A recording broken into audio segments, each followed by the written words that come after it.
My name is Sina Reeves, and I'm in English 1302. Today I will be discussing racial inequities that are still occurring in the United States to this day. Many of these inequities are due to a long history of systemic racism that has been engraved in this country. I chose this topic because this country cannot be seen as an equal land of opportunity if that opportunity only occurs to the white man.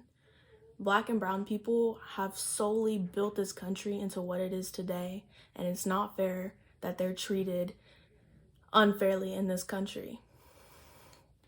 In the United States, it is seen as an equal opportunity country. Many proclaim this country is grounded in strong ideals.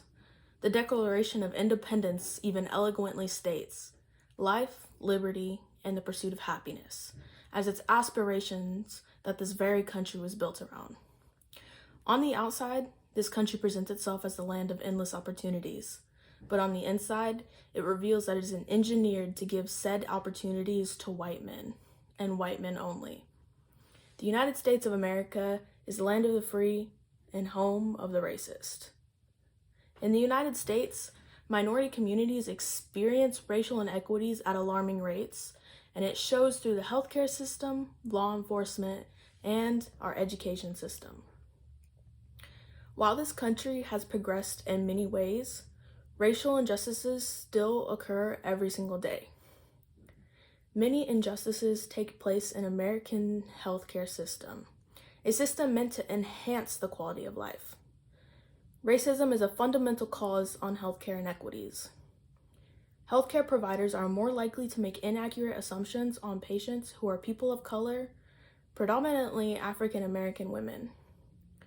Professionals in the healthcare system don't take people of color serious in this country. While healthcare professionals may not be directly racist themselves, they work and are trained in an inherently racist system. Doctors take an oath to treat all patients equally, yet that doesn't seem to apply to minorities in this country. Medical students are taught from the very beginning of their education that genetic differences in races have an effect on health.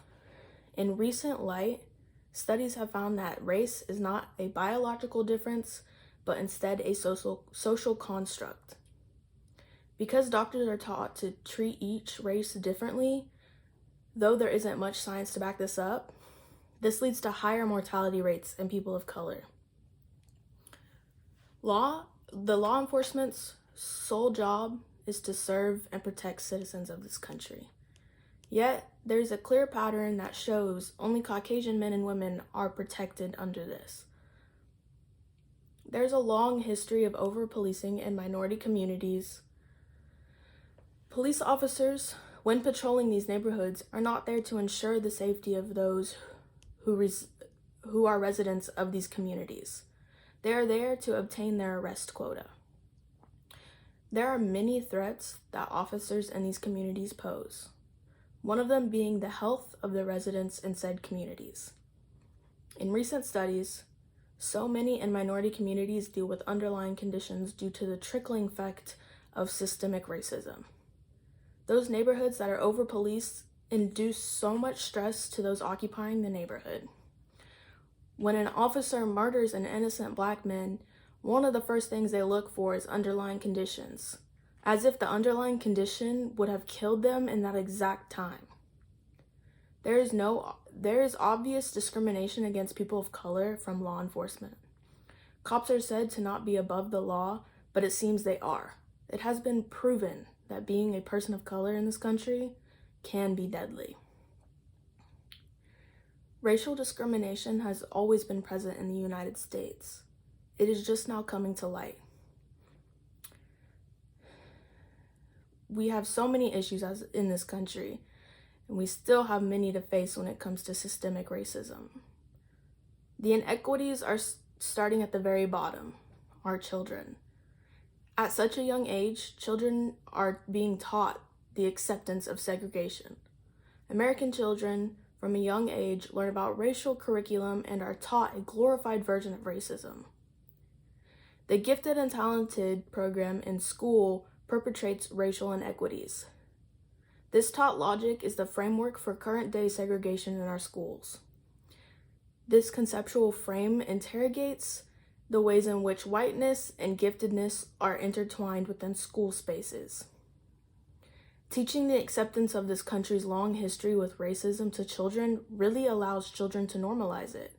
This is very dangerous. It has been proven that many gifted programs in schools tend to be predominantly white children. Racial discrimination has always been present in the United States. It is just now coming to light how many issues we as a country still face when it comes to systemic racism. The inequities are starting at the very bottom, our children. At such a young age, children are being taught the acceptance of segregation. In the United States, racial discrimination is still such a prevalent issue in society. As this country progresses, many progresses have been made, but discrimination has never fully gone away. People of color are the ones who have built this country, the ones who have shaped this country into what it is today.